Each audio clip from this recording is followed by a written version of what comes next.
Hey, Damon, happy Monday, dude. How are you, man? I'm doing great, Kurt, and ready to roll, man, with David. Man, it was like it was kind of a mixed weekend sports wise, right? For folks out there, right? A lot of You, ups and yeah, I think downs. you were at a football game yesterday and your team lost. I was at a football game last night. Our home team lost. And so, David, how's football in your world? Well, we're talking a lot of baseball in the Madison and Milwaukee area, and let's just say that Oh my Saturday goodness. was a great day. Saturday Oh my was goodness. a great day. Yes. So, I was at a bar in the North Woods that had a staff for about 15 people, and about 150 showed up. So it was a Yeah. great atmosphere. And Yeah. while it took about an hour and a half to get our pizza, it was an incredible vibe. You guys, the Milwaukee Brewers, are playing such good baseball. I think everybody else, if they're not already in the MLB, says, we hope we get there and we can just compete. Yeah. No, it's been really exciting, and every Brewers fan is just like, this is real, right? This is real. Like, but we had a bunch of friends and colleagues that were at the game on Saturday, said it was an incredible atmosphere. So for the first time probably in my lifetime, we're talking more Brewers than Packers in October, and that is wild. that's a statement right there. So, all right, we'll have to geek out. So, Damon's in Seattle. So, obviously, he's on cloud nine after the big one last night as well, Damon, right? Mm-hmm. Yep. Everybody was worrying about it. And every game you got to wait and see. That's all it is. Yeah. Yep. And if you live in New York, like I think every sports team lost over the weekend, so we won't talk about it, right? So, all right. So go Brewers, go Mariners. And so for our friends out there, happy Monday. So Kurt Anderson, got my dear partner in crime, Damon Pasolka, and we have an amazing, wonderful, incredible guest, dear friend, repeat offender, David Mantey. How are you, dude? I'm doing great. I'm really excited to join you guys. I always love doing this. So thanks again for having me on. It's our privilege, our pleasure. I'm. You know what? Do you have any idea how many times you've been on? I don't, but I fail to remember even like easy things. Now that I have two small children, like just getting through the day, I can't even get through the day. By 7 a.m., I had already forgotten tuition for the week, which is just, paying for daycare. I forgot a blanket because they flipped which day they were going to have school, Monday and Friday. So like by 7:15, I had already had 3 memory failures. So I apologize. Yeah. Tough dad moments all the way by 7:15. That's hysterical. So all right, and it just gets worse, David. It just gets worse. But I hear that the acceptance is better towards the end. Where you're just it's been like this. Dad's not, but right now they're at an age where dad's a hero. So just eat up and gobble up every single minute of it because it changes. It changes, David, right? It's like all of a sudden you go from hero to like the dumbest guy in the room. I'm not sure how that happens. And then it comes back. Then it comes back. Then they realize how smart you are, right? So. Well, and we had a really incredible moment this weekend where we did like a quote unquote guys weekend up north at the cabin. Nice. And we took our kids, my kids and my brother's kids, snipe hunting. And I don't know if you've ever had the pleasure of going on a snipe hunt, but man, we went all in and it was incredible. Like, everything short of, I thought the only thing I could do different was like if we maybe cut ourselves to say we were bitten, like, the kids were all in. Like that's what we're doing on the next one. There's going to be bloodshed. There's going to be bloodshed. Well, I absolutely love it. The boys, and how old are the boys now? So they're 7 and 5 now. So talking about that transition from hero to not to obsolete. At 7, our 7-year-old's pretty convinced he's got the world figured out, and he's starting that age where he's starting to. All the kids that are younger, he like gives them permission to do stuff when they're at the house. He's like, you know what? Why don't you go get yourself a snack? And I walk in the room. I'm like, hold on. That's not where we're at. Like, so we're, he's just 7 going on 24. Nice. Oh, that's hysterical. Awesome. We were like, wait a minute. Yeah. Take it easy on the snack cabinet here. I got to go shopping. That's awesome. Yeah. That's hysterical. He's like, Dad, I got this. Don't worry about it, man. I got it. Right. Just he's got that project manager blood in him, man. Just easy there. You sit down and enjoy the game. Right, Pop. right. Dad, come on, Pops. I got it. Yeah. So, that's great. All right, man. I absolutely love it. You know what? We're just gonna have to keep getting updates because it just yes. Yeah. Right, so let's dive into we've got some really exciting news, some great information for manufacturers out there. Man, I tell you, this information is absolutely priceless. So, David, I'm going to share my screen, but you're talk a little, just introduce folks to yourself, industrial equipment news, How Yeah. are you guys making a world a better place? And then we're going to dive into this great survey, priceless information to help manufacturers with their marketing strategies. Tell folks, who is Industrial Equipment News and how are you guys making the world a better place? Yeah, so Industrial Equipment News is part of a product portfolio of industrial media. We own other brands you might know, like brands, I mean, websites and magazines, manufacturing.net, industrial maintenance and plant operations, food manufacturing, industrial distribution, just to name a few that you might know. And basically, the way we try and make the world a better place, or at least an easier place, is with good information, because my God, there's so much bad stuff out there these days. Mm-hmm. But so we provide, as a trade publication, we try to put out information that helps manufacturing and design engineering professionals do their job better. And we do that every day with daily newsletters. I think we have 19 daily newsletters serving 19 different audiences. We have 9 different websites now. And, every day is something new in the news business, and I enjoy it. And we like to provide everything from, we're built on a tradition of new product information. So anytime new products come out onto the market, that's the one thing that we really like to make sure we deliver every day. And we also have a number of best practices, application stories, case studies, feature articles, and news, that you can get delivered to your inbox every day to help you do your job a little bit easier. Yeah, you have a fun podcast for folks. You want to just talk about that real quick? Oh, the podcast. Yes. Sorry, I really should have plugged that first. I apologize. No, the Today in Manufacturing podcast goes, we're 4 years strong now. Every Thursday, it's live on YouTube. The panel is typically myself, Anna Wells, and Jeff Ranke. We've been covering the manufacturing industry for more than 20 years now. And so we take the 5 biggest stories that have been on our websites. Actually, what we'll be talking about today, we recently did that on a podcast. And we discuss what that means for the industry. And it's been really fun kind of growing this community as a podcast. This week's episode is a pretty wild one. I mean, we got a whiskey heist in there.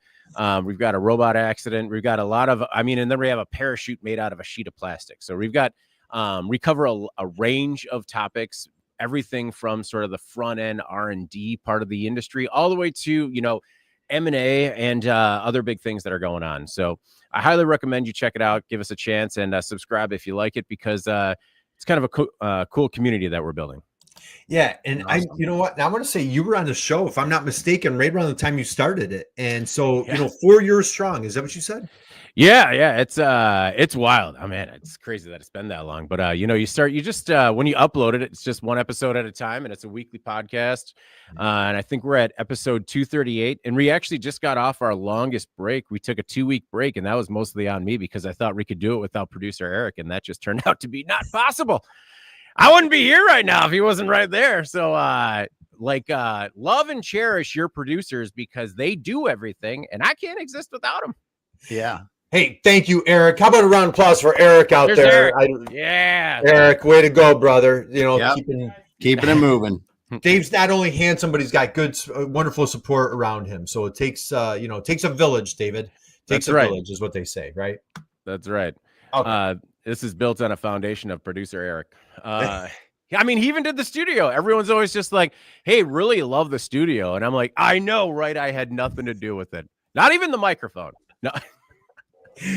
Oh, that's hysterical. That's great. Absolutely. All right. So stop by manufacturing.net, Industrial Equipment News. For those of you who've been manufacturing for more than a few decades, the print. This goes way back. God, you guys go back to the 1933. 1933 were the oldest manufacturing trade publication still in print today. Nice. We have more than 1 million readers in the manufacturing industry, and it's just really cool. Like I love it when we're out on the road and we still see it on, we see it on the table in the lobby, we see it on desks.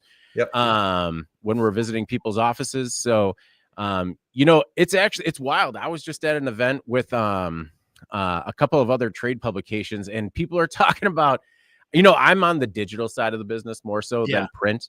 But I'm talking to like 24-year-old people talking about how print is coming back. And I'm just like, what? Where? What?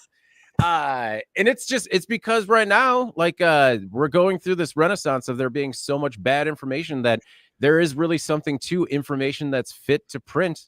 And there's a trust there. And so I was surprised. I just kept asking her, I'm like, how old are you?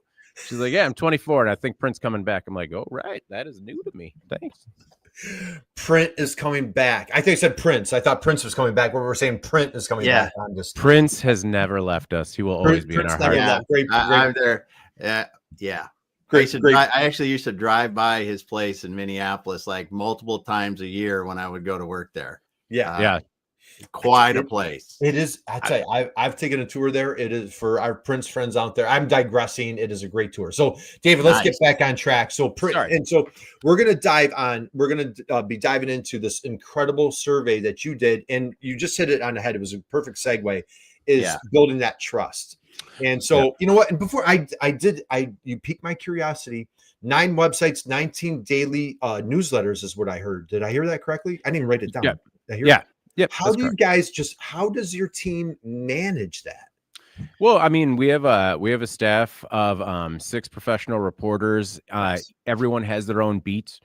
And it's a lot, mornings are hectic, afternoons are better. But it's definitely a mix of video and news reporting, and also just feature writing.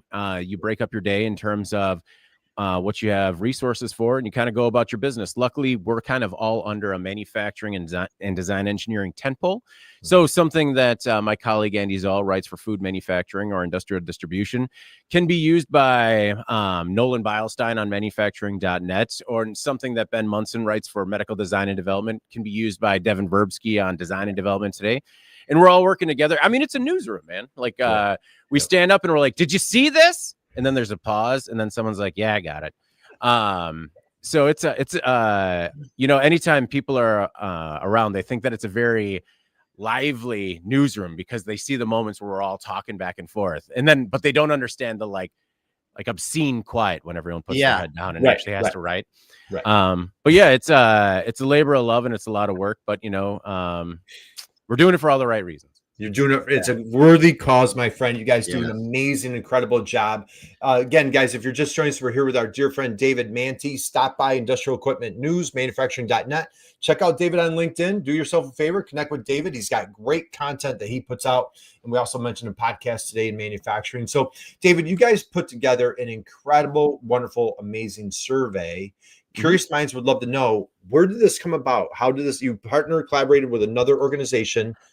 Share that with us, please. Yeah, so we were approached by our partners at RH Blake, looking to do a little bit more in-depth research about the buyer's journey. Like we keep hearing a lot about how do people come to information, and how do they make purchases when it comes to especially like the big ticket items, right?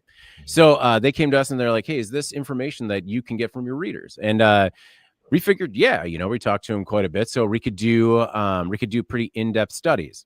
So RH Blake put together the B2B Manufacturing Buyer Journey study, and this was the results of more than 250 in-depth surveys and interviews with manufacturing executives and managers, just to learn a little bit more about how they make decisions and when they make those decisions along the purchasing journey.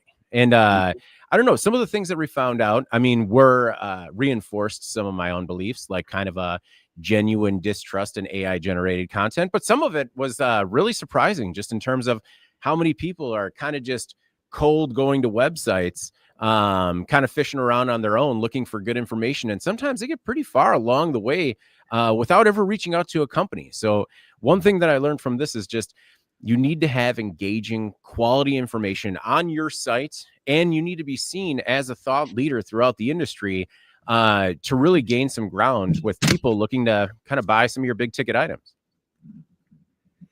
Excellent. Okay, I'm just jotting down some notes here. And so as you take a look here, guys, we have the B2B Manufacturing Buyer Journey study. I couldn't love this more. Damon, we're constantly talking about buyer journey with folks we're working with and jam sessions that we do. Yes. So, David, just dive into, so you connect with this agency. What was there anything in particular that was just kind of off the page aha moment for you in particular? I mean, a lot of it was like a lot of the information came back. So the first thing that we covered was the why. Why are people looking? And the number one cause for people looking for these, starting these purchasing processes at their company, number one was asset aging or replacement needs. And the one thing this made me think of was that I recently thought that my faucet in my kitchen was part of a recall, right? We cover recalls all the time in the industry because a lot of times they are the result of a manufacturing defect. Yeah. And I'm like, oh my God, I'm feeding lead to my kids anytime I use the tap. And so I replaced my faucet and find out that actually it wasn't the one that was recalled. Mine was the one that they were knocking off. But I still wanted to know, like, if there was any sort of anything associated with it, right? So I just searched the name brand and the model number, and a competing faucet manufacturer's website came up with a list to faucets that had been recalled or otherwise problematic. And I was like, oh my God, this is genius. My faucet actually had nothing wrong with it, but this other faucet manufacturer had the SEO chops and the foresight to basically put all of these competitors' brands and products to send them to a page that's like, whoa, watch out. You might have something dangerous there. And then you search it and you're like, no, but it was, I don't know. It was incredible. So, now getting back, sorry to get off topic. No, but, that was, dude, SEO chops. That was perfect. That phrase has never been expressed on the show. That Damon, that was perfect. SEO chops. I love it. Yeah.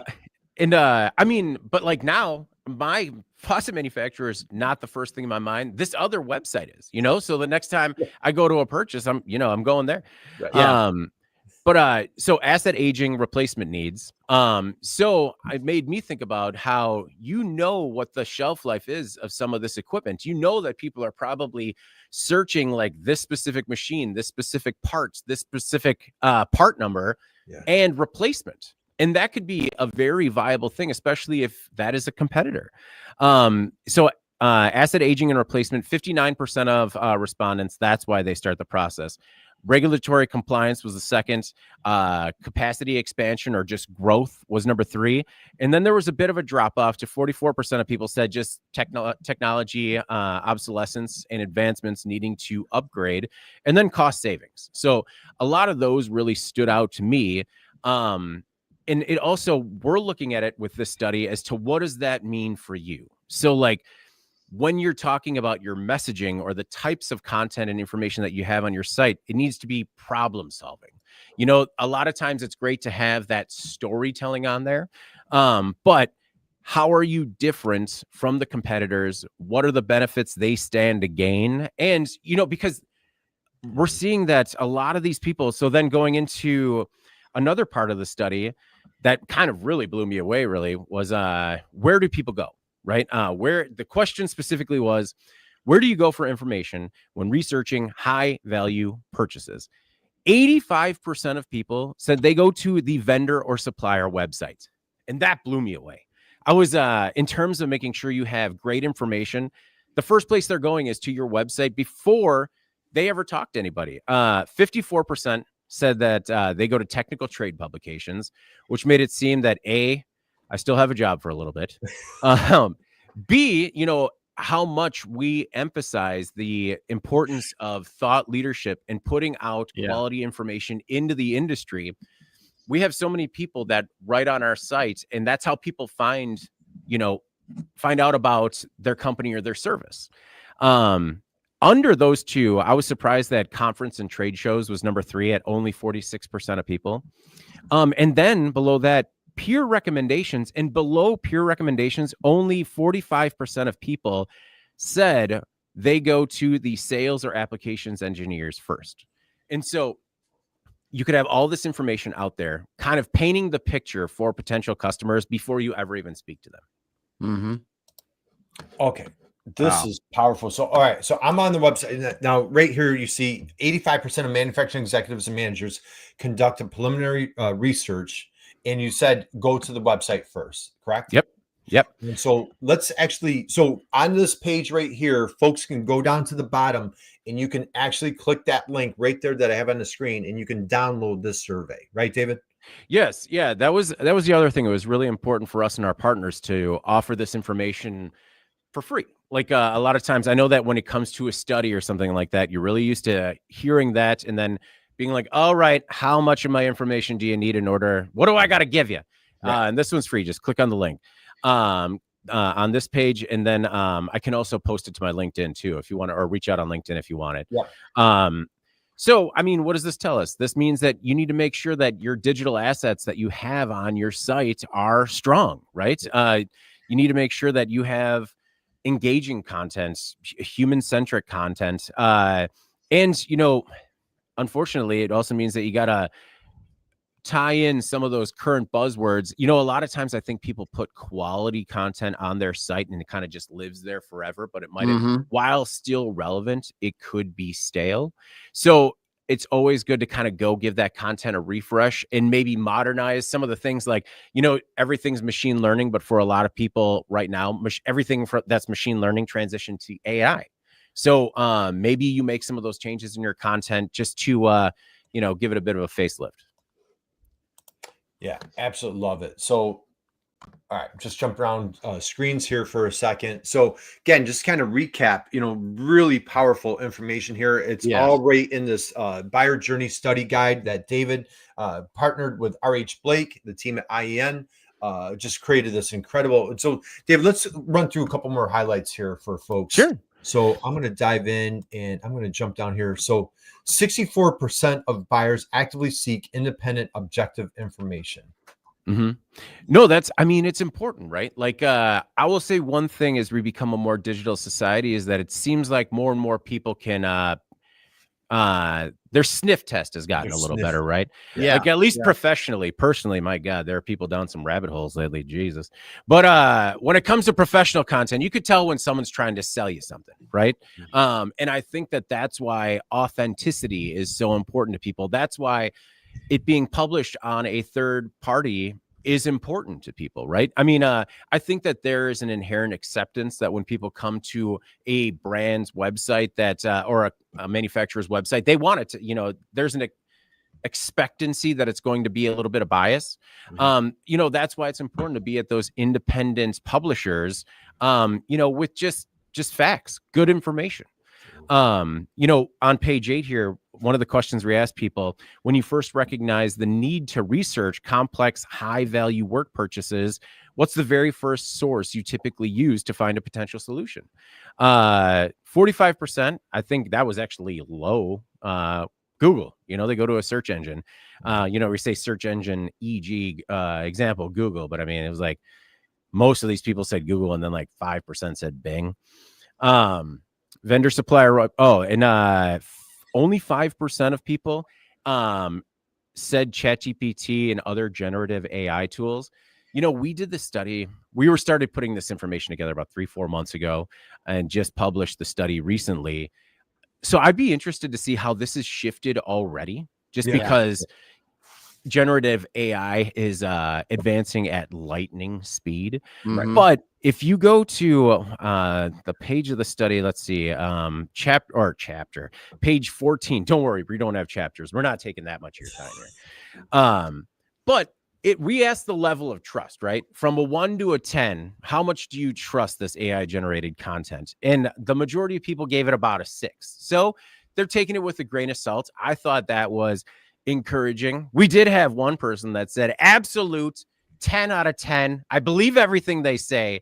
And personally, I'm frightened for that individual and their family. Yeah. But it just goes to show that, like, the other thing is that where does this AI generated information come from? It's harvested from sites like ours, from sites like your manufacturer's personal website. That's where it's harvested from. So you need to make sure that you have quality information because, if people get burned once, man, they're never coming back. Right. Yeah. Okay.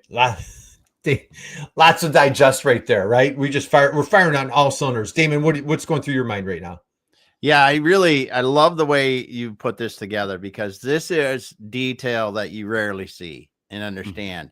And a couple things that really stick out to me is that the independent, objective information, right? I think that as a manufacturer, as someone that's doing some sort of, solution, you can always lean too much into yours, but you really need to also go, this is the right use case. And I think, or a specific thing, and this is where it works the best. And it might not work well here. I think that lends so much more when people are doing that and really going, this isn't perfect for everyone. This is perfect for this person in this situation, because it's such a differentiator when you can say, nah, you probably don't want this. Yeah. I mean, you're right. Like, you can always sell somebody once. A good salesperson can always sell you once. You know, it's about whether or not you're going to maintain that relationship and have a lifetime of sales. Right. Yeah. Right. And I love, like, on this screen right here, we've got, foster trust. And one thing you were mentioning, David, a topic that we bring up almost every episode is, like, for manufacturers, they're new to marketing. This is like daunting, overwhelming. It's, this whole digital thing is, how do you take a step back and just be a fierce, unapologetic educator? And we use this little tagline: how do you out teach the competition? And so, like, what a stroke of genius for that one website to post, like, hey, these are all the recalls. Yeah. That is absolutely hysterical. Well, and it doesn't even go to it might not even be recalled, but they still had every part number, every manufacturer go to this list of, well, it could be recalled. Here, use this lovely little tool on our website. A trusted manufacturer of faucets. Right. Exactly. I absolutely love it. You threw out a bunch of numbers, and I apologize. I didn't keep up. So you've got it here. Can you just give, like, a for folks that are just joining us, or maybe they caught some of the numbers earlier? I believe this is what you were sharing before, right? 59% are looking to replace aging equipment. Oh yeah. So that's what most often triggers, or what they were calling, I guess, the real buy button, right? Like, why, when things start to get old and you need to start replacing parts, that's what often triggers these very big ticket items, these large purchasing decisions. That was number one, followed shortly by regulatory compliance requirements, and also just growing as a company, capacity expansion. And I mean, talk about when you need to get in. Like, if it's a company that's expanding, and right now we're seeing a fair amount of companies that are expanding, you get in good with one facility, and the next time they build another one, the first person they're coming to is you. So it's a lot about building trusted relationship. One thing that was kind of surprising to me on that page was how low cost savings initiatives were, as well as economic events like government incentives, stuff like that. Like, only 7% of people said that actually triggered the buying process, and competitive pressures. So, and sustainability. I mean, we hear about ESG all the time, and then to see, like, only 8% of respondents say that even gets the ball rolling, I think that was surprising to me as well. But I mean, like, when it comes to the most pressing issues, like uptime, the biggest thing. So asset aging makes sense when you're talking about, for some operations, like, every minute that they're down is like, what, $1 million. You got to make sure everything's moving. Yeah, it's almost like sometimes we get caught. I'm guilty of, like, being a little bit more reactive than proactive, and so that's, unfortunately, like, but getting these replacement parts. But again, with this information here for that manufacturer, how can we meet them where they're at? So if you're in that space of, like, providing those replacement needs, man, just be providing that content or that information. I know it's easier said than done, but David, what are your thoughts as far as, like, when you look at this, what should a manufacturer do with this information? My thoughts with it? I mean, I think that you should look at this information. You should understand where you are in the market, who your competitors are, and what your true differentiators are, and provide real tools on your website that can help people use your equipment to the its best possible potential, and also understanding, like, what sets you apart.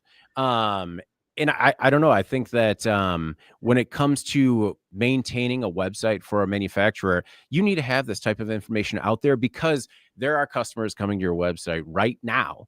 There are customers going to my website right now because our newsletter just deployed right before we jumped on this, because I'm like, we got to go. I'm going live. We got to go. Get it out the door. They're reading that newsletter right now, maybe while they're watching this or having their ham sandwich for a lunch. And they're reading an article by a thought leader in the manufacturing industry, and they might not know that they're reading an article about best case scenario or best practices for injection molders, right? But when it comes up that they need to either replace one or think about buying one, they're going to have that article in their mind, and they're going to know that you wrote it. They're going to, and I think that it's really important to put yourself out there in the industry as a thought leader with good information, because my God, we've all seen the garbage out there. Just like the Chat GPT special, right? Like blip, what you're going to read about, 3 bullets about it. Blip, what you're going to read about, 3 bullets. Like, my goodness, for being artificially intelligent, you think it could mix it up a little bit more. Right. But just making sure that you are doing a service to the industry, right? Right. Yeah. Well, and it's that content, again, it comes back to really sharing honest and real information. And it's just giving your opinion, because so many people in manufacturing that say you can pick whatever product they're manufacturing. They know the good and the bad. And you just got to get out there, because the people that want to consider that, want to use that, they need to know that good and the bad so they can make a good decision. And that's really what I believe anyway, just keeps over and over. How can we help them make a better decision? And like Kurt likes to say, at midnight on a Friday night, if we need to. Right. No, exactly. How can it be available 24/7, right? True. And I think that sometimes when you think quality, good information, you think dense articles, right? You're thinking, like, a lot of times people are like, well, I don't have the bandwidth to write a 1,500 page article or a 1,500 word article. And it's like, it could be, good information can come in a 45-second video. Yeah. Really good information can come in 250 to 300 words, because you're just tackling one very specific problem that somebody is Googling in that moment and maybe needs to fix it right now. So I do think that a lot of people overthink it, right? Like, we gotta whiteboard this. All right. We're going to go from our origin story. We're going to tell where we're at now and where we're headed. And then everyone's going to trust us. But I don't think you need to overthink it either. I don't know. I love that example. It's because we don't want the encyclopedia version of this thing. We want to be able to, when people are looking for a solution to a problem, they would like to go, oh yeah, watch a 30-second video and go, I heard the 2 things in there that make me want to go deeper. Right. And then give them that to go a little deeper yet, and then understand them well enough to go, okay, what are 2 things that they would need after that, maybe? And continue allowing them to be more and more comfortable, because then when they're ready, they can reach out. Well, and we run into this with our, like I said, we're built upon a foundation of new product information, right? And it is astonishing to me how long I have been in this industry, how press releases have not evolved, because we've all seen the press releases like company X launches this new product. It's robust, innovative, the best thing you've ever seen. You can't live without it. And you're 3 paragraphs in and you're like, what the hell does it do? Yeah. And so a lot of why our product coverage is so popular, it's because this company offers this product. Here are the key features as bullets. And here's where you find more information. You kind of cut out all that, all the fluff. God, dude, I apologize for cursing. Drop the mic, man. This is Eric, what a great job Eric has to get to listen to David every day, right? This is just, I love it. So I don't know. I feel like Eric's had a long time of listening to David, and he might not be that happy. No. Poor guy. So a different opinion. All right, this is so we're time's flying. We're past the top of the hour. If you're just joining us here with David Mantey, Industrial Equipment News, manufacturing.net. Connect with David on LinkedIn. Do yourself a favor. Just a wealth of information. We're diving into a guide. Damon has dropped it into LinkedIn, so you can click the guide.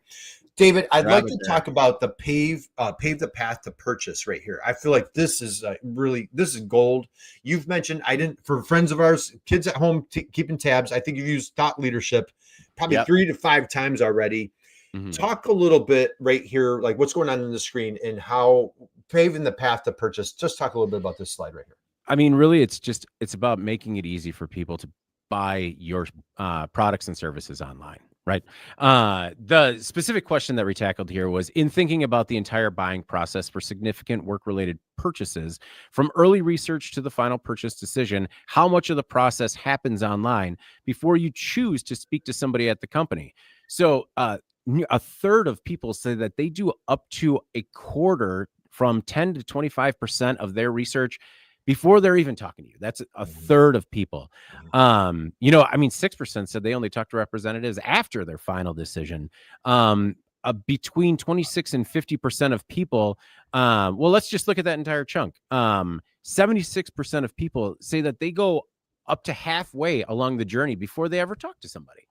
And so what does that tell us? That tells us, like I said, make sure your digital storefronts are optimized for self-service. Anticipate pre-contract questions and other hesitations, and be able to combat those issues with your content on those pages, and bridge the sort of digital to direct gap. So design clear, low commitment calls to action on your website that encourage buyers to gradually engage as they progress. So downloading gated content or free content first that's not gated, and then gated content, requesting a demo or connecting with a technical expert, rather than immediately pushing for a sales call, because we see this all the time, right? Yeah. Person generally interested in something provides a name and an email. It's sent on to sales, and boom, pick up that call and start hitting them for a sale because they're ready. They're warmed up and ready. That's just not, it's not how it works. They're just fact finding right now. Mm-hmm. So help people get along. I love that. Yeah, help people get along the journey before you start peppering those phones. That's right. Yeah. Well, David, if you recall, I know you mentioned the memory thing, right? So I'm sorry to go. I'm going back to hitting up your memory. Okay. I believe it was like June of 24. We did a wonderful, fun jam session with manufacturing.net. We had our dear friend Chris Harrington, and we were diving in, talking about e-commerce, that digital self-serve, and configurators, e-commerce, getting that buy button on your website, chat, having a chat option. So there's so many ways, I feel you hit it right on the head. How do you make that ideal buyer, Damon, like you're saying, help them make a buying decision on a Friday night at midnight without having to wait for you to open up your doors on Monday morning? And like the proof is right here. It's right in front of us, right? Yeah. And honestly, I mean, hey, we're poised for another one of those. I really like those e-commerce roundtable discussions that we have, just because there's a lot of really good information that comes out of, yourself and your colleagues. You guys are the e-commerce experts. You know what you're doing. And I think it's very,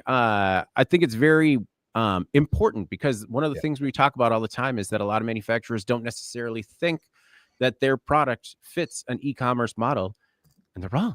It does. Yeah, exactly. You ran through these numbers real quick. I just want to summarize, 85% of that website.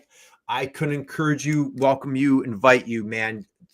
Get off this call and get on your phone and just take a look at your own website and just look at it. And Damon and I are doing that constantly with ourselves. Like, would we buy from ourselves? Would you buy from your customer? Would you become a customer to your own company? Are you providing the right information? Are you resonating trust? There's a lot. Again, we won't go through the whole thing. You need to download this. Eric, thank you for dropping it in the chat. So we've got Damon's dropped it. Eric's dropped it.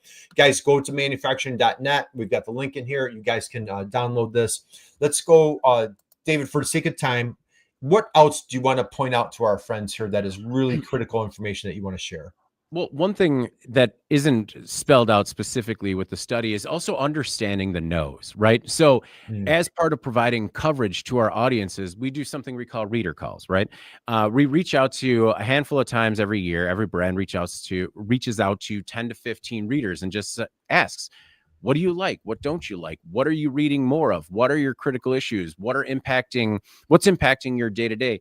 Getting an understanding of the people you're serving, just so that way you don't lose touch, right? It's real easy to kind of get tunnel vision, wind up in your own echo chambers, and understand that, hey, we're doing it the right way and everyone should do it this way because that's how we do it. And you need to, when people are abandoning sales, you need to understand when somebody goes with a competitor, you need to understand what those no's are. Sometimes it helps to pick up the phone and just, kind of get a better understanding of maybe where the miss was, and understanding your customer a little bit better. Yeah. And I love this line right here. Known before the knock, right? Just I absolutely love that. Damon, thoughts, comments, what do you got for us? I love the study. I'm going to dig through it in even more detail, because it really does show how the buying journey is progressing. We've talked about it for, 5-10 years now, how this is changing. And every time a study like this is done with actual buyers. It just keeps telling us more and more and more buyers want to interact, educate themselves, get really familiar with a product or solution before they even talk to anyone. Mhm. And it's remarkable how this number keeps inching its way up every single study you read as we move forward. It just floors me every time how this changes. And I'm glad that you landed on, or that you pulled up this slide, Kurt, just because when we ask people what your top concerns are when evaluating vendors for large purchases, the number one with the bullet, 73% said their biggest concern, reliability. Right. So you need to emphasize the reliability of your products. You need to give people the understanding of life cycle costs. And you also need to have that support with marketing communications, just because people need to feel confident that they're going to be supported as a customer. Right. Some of the other things here, top concerns, the other one was total cost of ownership. And it's, you do so many, I do so many interviews in the industry, and it is wild to me how sometimes people are shocked to hear when you ask them, like, so what's the total cost of ownership and what's the ROI? And it's just like, you need to have that ready, man. That's like number two. Like, people want to know, like, it's going to cost this over the lifetime, but if everything goes right, it might be paid off in 6 months. Right. Yeah. I don't know who was it, John Damon. We were talking about John Maxwell. I don't know like who, but nobody wants to look the fool. Is what it really comes down to. Nope. And the thing is, when you understand your buyer, if you're selling to a small machine shop, job shop, like you mentioned, David, like a $500,000 laser machine or whatever, like that business owner, he's like, I can't take a chance to like miss on this one. I'm a $2 million company. I've got a dozen employees. Like, I cannot afford to buy a bad piece. Like, this machine needs, like, I've got no margin of error, right? Yeah. And now if you're dealing with somebody corporate and I'm a buyer, well, maybe I'm trying to appease my boss, my supervisor. Maybe I'm on some type of a profit share. Like, I've got pressure coming from other people. I can't make a bad decision because other people are relying on me. And I think the more what you're telling here, what I love about the benefits beyond the buy is like, man, holding my hand through the process. Don't let me look like the fool to either my employees, my team, my staff, whatever, and like just exuding that trust. And it comes back to, you've mentioned it half a dozen times now, thought leadership, right? No, thought leadership. And I mean, this also, you gotta find where people are looking for information as well. Right. I mean, a thing I think about a lot are cobot manufacturers, right? And the number one application that I've seen for cobots at the last Automate, IMTS, a bunch of shows are machine tending applications, right? Yep. And then I think of some of my close personal friends, family. My godfather owns a machine shop, right? And he has problems finding and staffing machine tending positions. And I'm like, there are robots that do it. And he's just like, but the misconception for him to go from his mind, he thinks cobot, robot, expensive, price prohibitive, and it's a non-starter. You need to figure out better ways to reach those audiences and kind of help educate them as to how things have changed, especially with that kind of technology that is shifting so quickly. His understanding of a robot is still like, a $500,000 machine that's spinning cars, not something that's going to be pulling molds out of a machine. Right. Yeah. Absolutely love it. Yeah. And I love this slide right here. Benefits beyond the buy.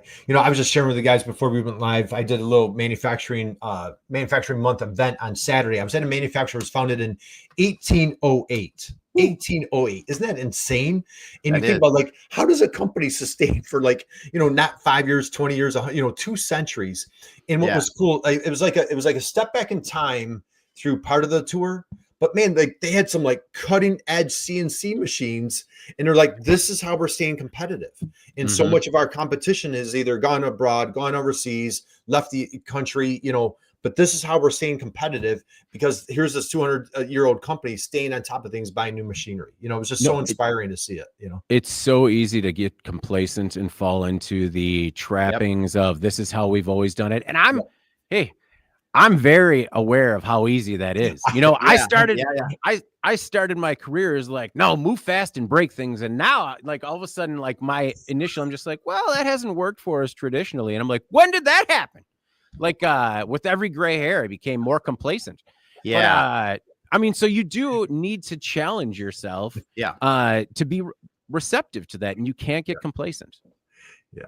Great point. I agree. You know, the dreaded, this is how we've always done it. You know, that's how we did it 20 years ago. That's how we vote, you know. So David, welcome to maturity. Oh, I'm working as hard as I can against it. All right. There you So go. all right, I want to be mindful of your time, my friend. We talked about chat right here. I'm going to come down to the end. In conclusion, for our manufacturer out there, like, hey, David, this is awesome. Thank you for sharing it. I appreciate it. We've done no digital marketing whatsoever. Do you have any guidance? What would you share with a manufacturer that has no digital marketing presence? Where should they start? I mean, they could start as simple. The low hanging fruit could be as simple as just a Q&A, right? We have a lot of very low barrier products, editorial products that you know, they're all free. One is the 5 minutes with video that we do on our websites. It's 2 to 3 questions, just 5 minutes worth of content. We jump on a Zoom call, and that's it. You know, that is you know, that's something that people can do. Like people can do 2.5 minutes, 4 minutes on their products, right?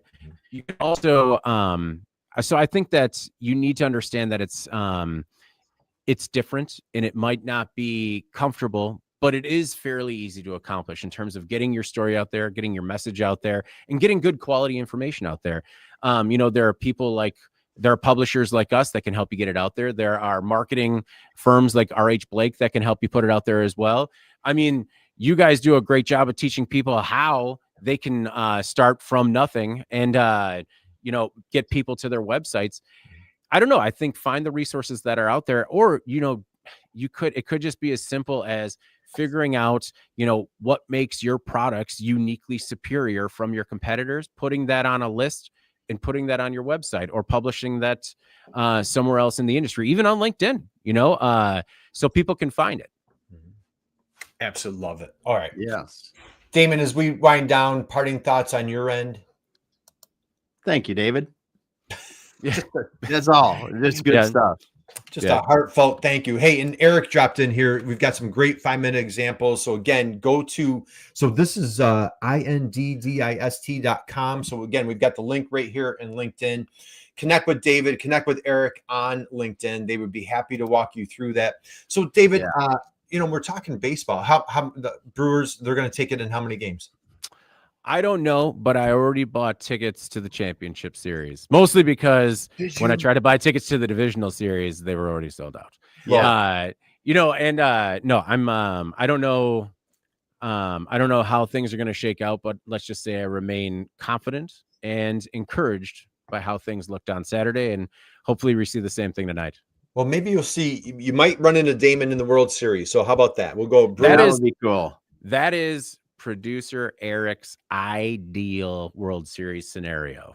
Let's just go for that, Eric. Let's just go for it. So you know what, Damon, why don't you know what, David, you can go out to Seattle and catch a game with Damon, you can cruise over to Milwaukee. Milwaukee. I'm down. We will treat and host. So all right, I'm digressing. So my daughter and I, we've been to every Major League Baseball stadium. And so I'll tell you, one of the hands down the best tailgate baseball stadiums, bar none, is Milwaukee. Man, I'll tell you, they know how to, like, it's like a football game. They're like tailgating at 7 for like an afternoon game. It's awesome. It was, you know, this weekend was challenging because I think the game was at 1, but I think producer Eric and some of our other associates, I think, left around 8 or 9 in the morning, had that grill hot by 10.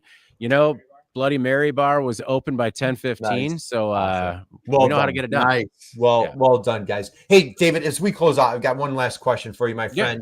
Sure. Business advice. I would love for you to share, what is the best business advice that you were ever given or that you would love to pass along to our friends out there? Best business advice.